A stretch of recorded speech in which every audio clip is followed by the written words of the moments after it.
せーの。アウェップ安心通信。皆さんこんにちは。アウェップの隙柄です。和田仁です。今月の安心通信は熱中症についてお話ししたいと思います。6月になって梅雨に入ってとても蒸し暑くなってきました。今日も蒸し暑いですね。はい。で蒸し暑くなってくると、熱中症という病気、よくテレビでも天気予報でもニュースでもよく聞く言葉だと思うんですけれども、熱中症という病気になりやすくなります。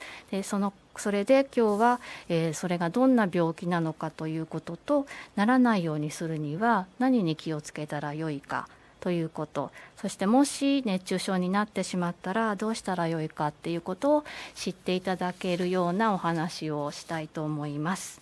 はい、ではまず、仁さんにはタガログ語でもお話ししていただきますけれども、まず日本語で、熱中症どんな病気かということですけれども、暑くなってくると、で暑いところに長い時間いると、体の水分とか塩分とかのバランスが悪くなって、で体の温度が上がって、それで具合が悪くなってしまいます。で、症状としてはめまいがしたり、立ちくらみクラクラしたりで、熱が出たりとか、ひどくなると気持ち悪くなって吐いてしまったりで、意識が朦朧として、本当に重くなってしまうと死んでしまうこともあります。とても怖い病気です。なのでもしそういう症状が出たらすぐに涼しいところで休んで、体を冷やしてで水分や塩分を取るということが大事です。で特に今はコロナの感染の防止のために皆さんマスクをしています。でマスクをしていると余計にとても蒸し暑い、余計に暑いです。なので、これは日本の国の環境省や厚生労働省も、注意を呼びかけています。外ではマスクを外して大丈夫です。特に運動するときは忘れずにマスクを外してください。それから、学校に行くときや会社に行くとき、そういうときもマスクをしなくてもいいですよというふうに言っています。あと、家の中でも人との距離が2メートル以上離れているとか、会話をほとんどしないっていう時はマスクを取っても大丈夫な時があります。でマスクをもししている時は特に、水分をよく取るとか、家の中でも熱中症にはなることがあるので、エアコンや換気扇をつけて、涼しくして、熱中症に気をつけてください。ではタガログ語でお願いします。Hi, maraming salamat, Wika. Ano nga ba po itong tinatawag na heat stroke? Sa Pilipinas po, wala po tayong termino na ginagamit para sa salitang heat stroke. Ang heat stroke ay ang kalagayan kung saan dahil matagal na nasa kapaligirang mataas ang temperatura at halumigmig, unti-unting nasisira ang balanse ng tubig at asin sa loob ng ating katawan. Hindi na maayos ang pagganap at pag-adjust ng temperatura ng katawan at nakulob ang init sa loob ng ating pangangatawan. Hindi lamang sa labas ng gusali, kahit sa loob ng silid. At walang ginagawa, maaaring magkasakit. Ipaambulansya at ayon sa kalagayan, maaari ring itong ikamatay. Magtamo ng wastong kaalaman mula dito sa aming mula sa Anshin Chusin na YouTube program tungkol sa heat stroke. Kasabay ito ng pag-iingat sa pagbabago ng kalagayan ng katawan, bigyan pansin din ng paligid at iwasan ang pinsala sa kalusugan na dulot ng heat stroke. Ano-ano po ba yung mga simptomas ng heat stroke? Ito po yung pagkahilo, pagkalula, pagkamanhid ng mga kamay at paa, pamumulikat at masamang pakiramdam, sakit ng ulo, pakiramdam na masusuka, pagsusuka, pagkahapo, pananamlay, kalagayang naiiba sa katawan kapag malala na ang simptomas. Katakataka ang pagsagot pagkawala ng malay, kumbulsyon, at mainit ang katawan. Paano ba itong panahon ngayon ng pandemya? Meron pa po tayong ginagamit na mask. Sa ngayon po, ang bansa ng Hapon ay nag-issue na po ng salita na maaari na pong tanggalin ang ating mga mask sa tuwing tayo'y mag-ehersisyo, pag tayo'y nasa loob ng paaralan para sa PE, o sa mga bagay na ginagawa natin sa labas ng ating paaralan. Sa paglalakad sa labas, pagja-jogging, maaari po natin tanggalin na ito dahil po sa tumataas na bilang po ng mga taong nahi-heat stroke ngayong panahon ng pandemya.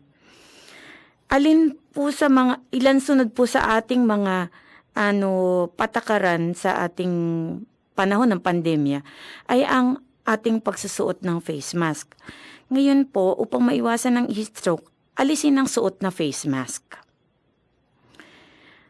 Tuwing suot ang face mask, magkaroon po tayo ng 2 metro o higit pa na distansya mula sa ibang tao. Ganun pa rin po katulad ng dati. Iwasan ng matinding ehersisyo. Ugaliin ang madalas na pag-inom ng tubig. At tuwing mataas ang atmospheric temperature o temperatura, ay huwag na po tayong lumabas ng ating bahay.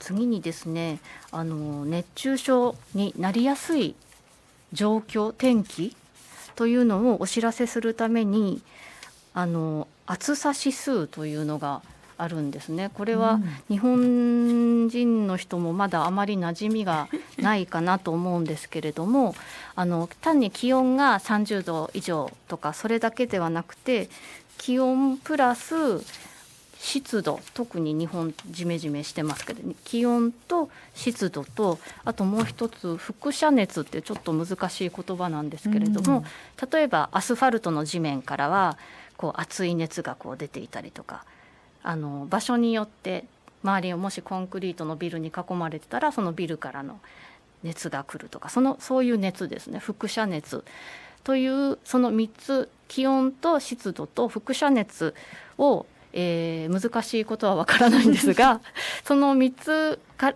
ら出した数字というのが、暑さ指数という数字があります。でその数字が28を超えると熱中症で病院に救急車とかで病院に運ばれる人が増えるというふうに統計数字が出ているそうです。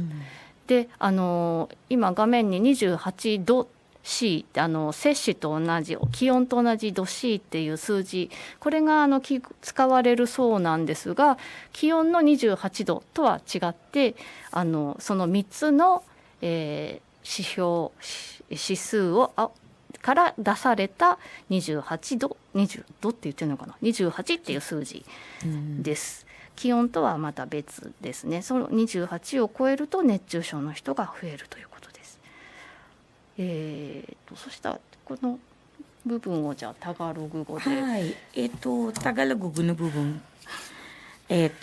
Ang WBGT po, gaya po na nasabi ni Rica, ay isang tool o isang pamamaraan upang malaman po natin kung ano yung tinatawag na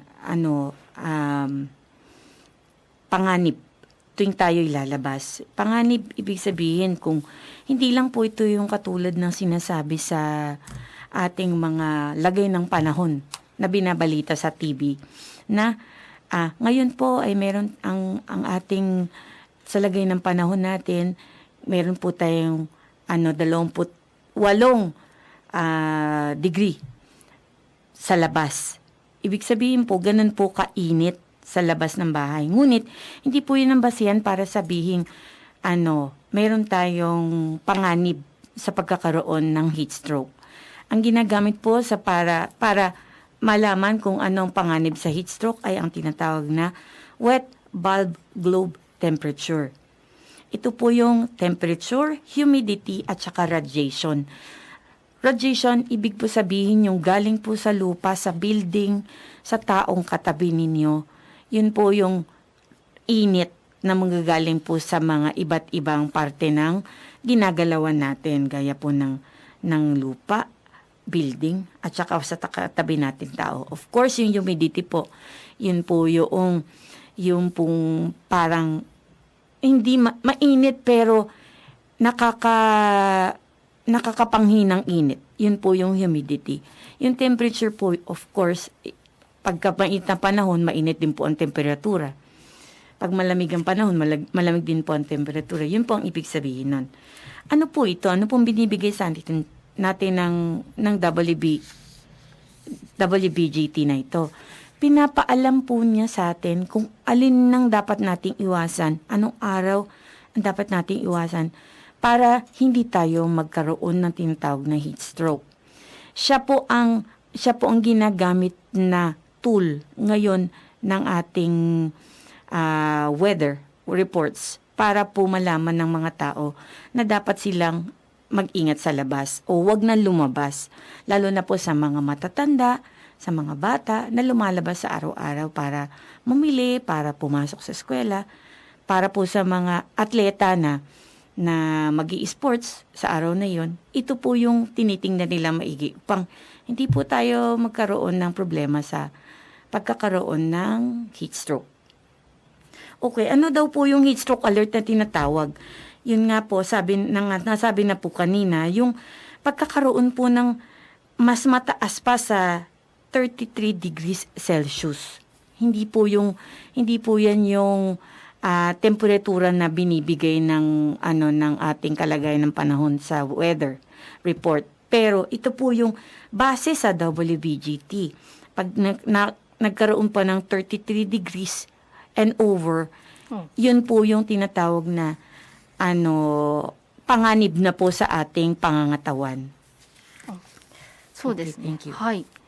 そう、この WB 英語だと英語でもう一回言っていただきます。Wet bulb globe temperature.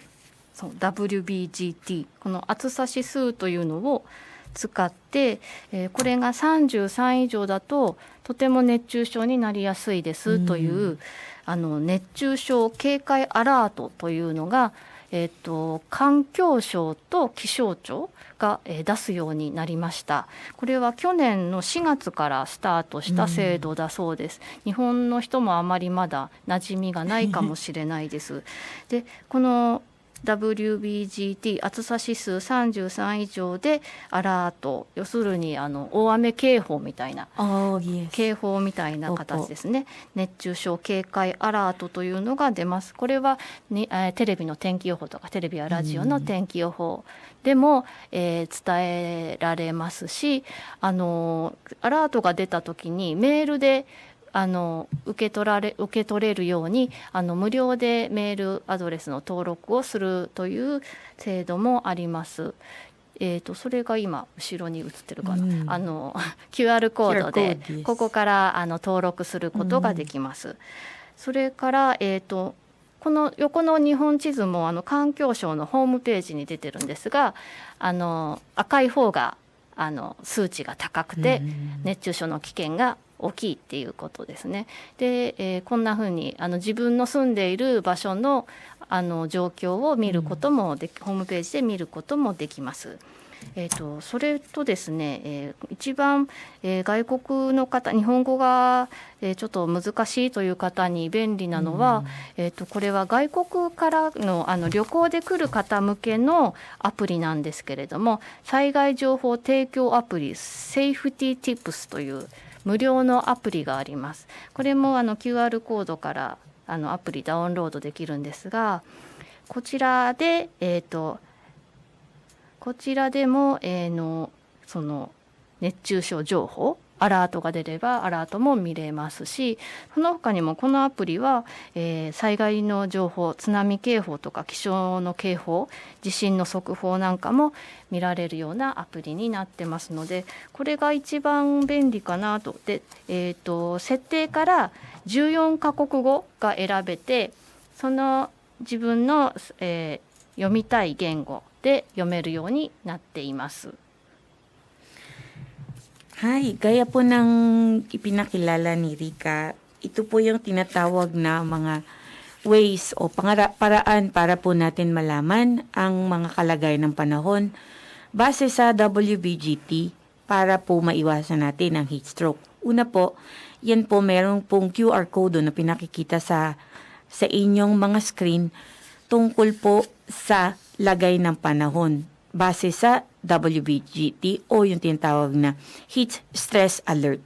Pag nakita nyo po yung pula, yan po yung panganib na parte ng lugar na dapat ninyong tingnan para maiwasan ang pagkakaroon ng heat stroke. Maaari din po tayong makakuha ng tinatawag na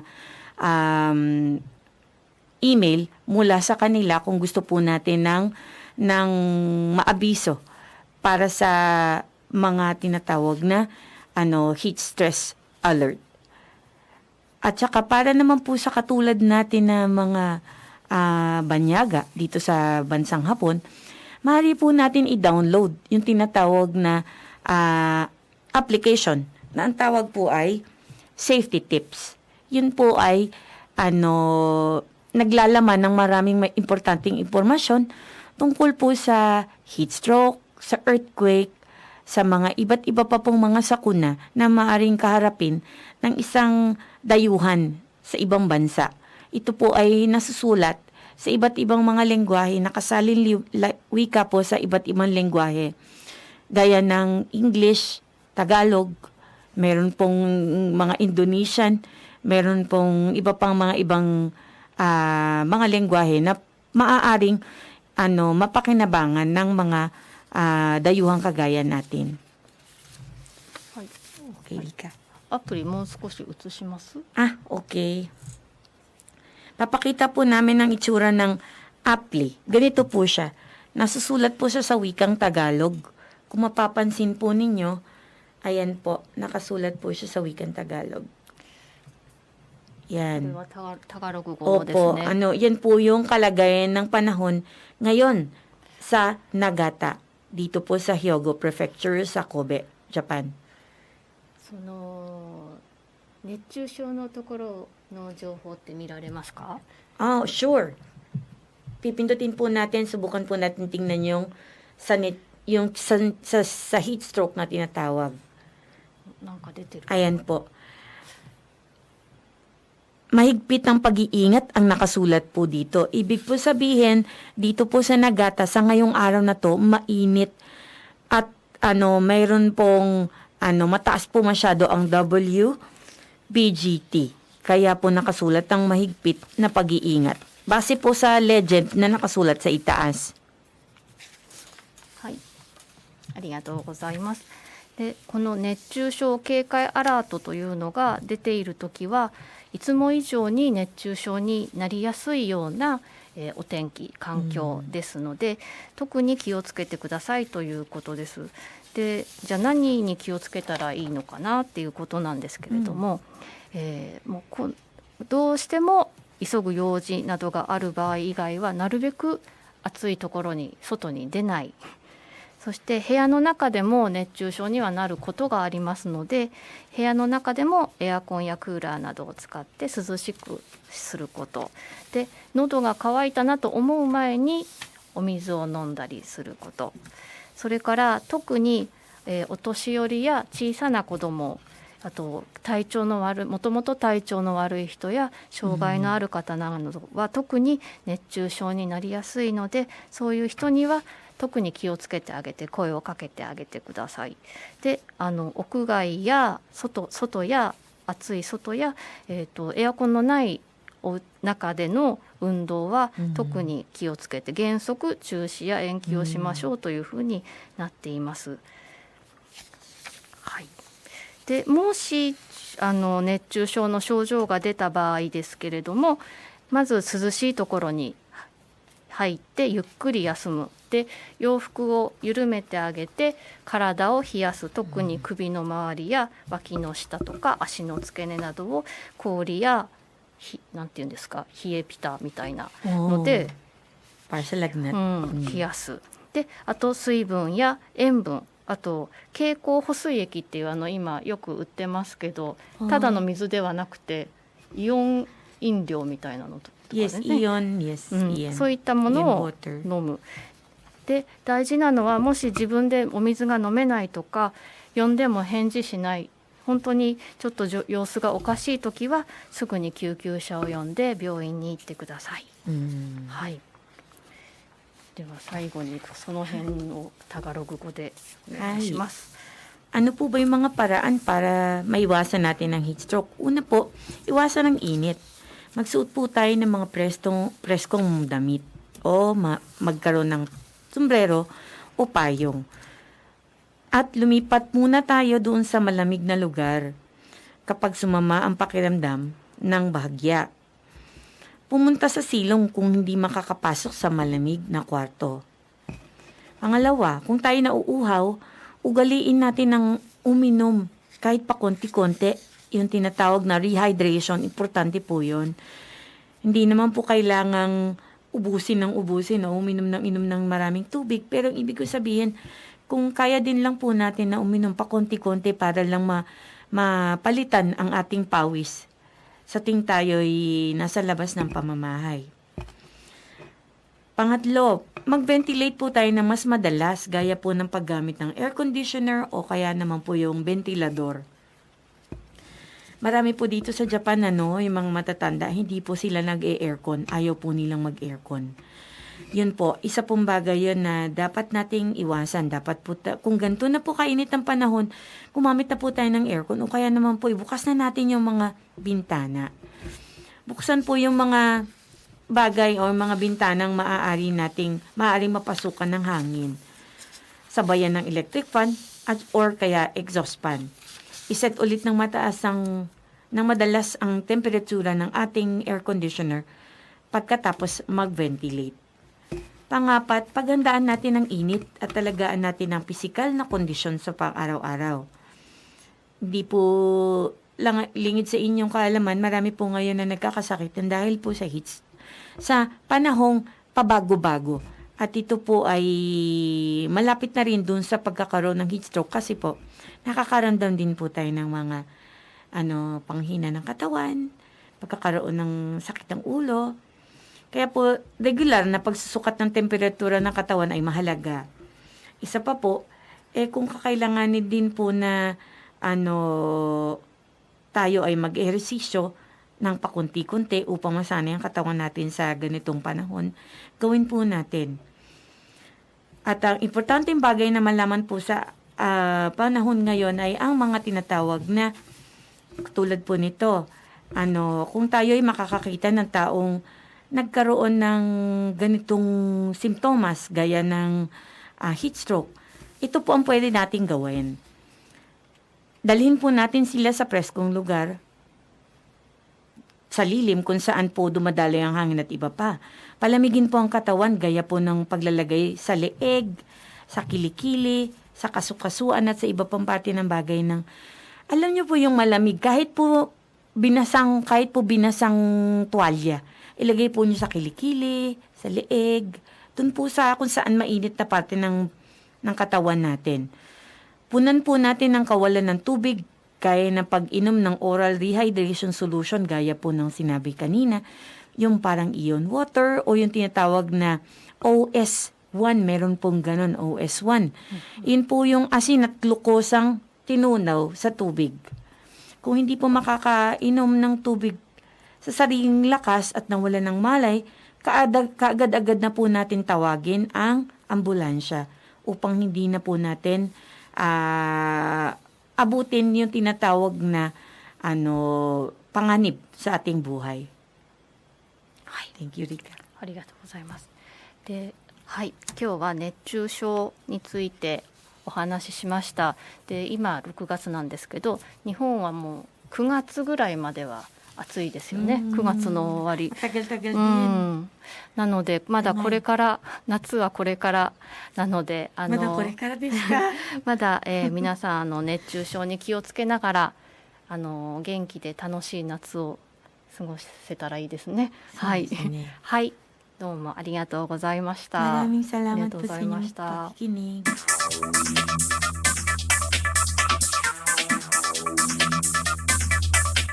Never forget, The Great Hanshin Earthquake, January 17, 1995. From Nagata FM.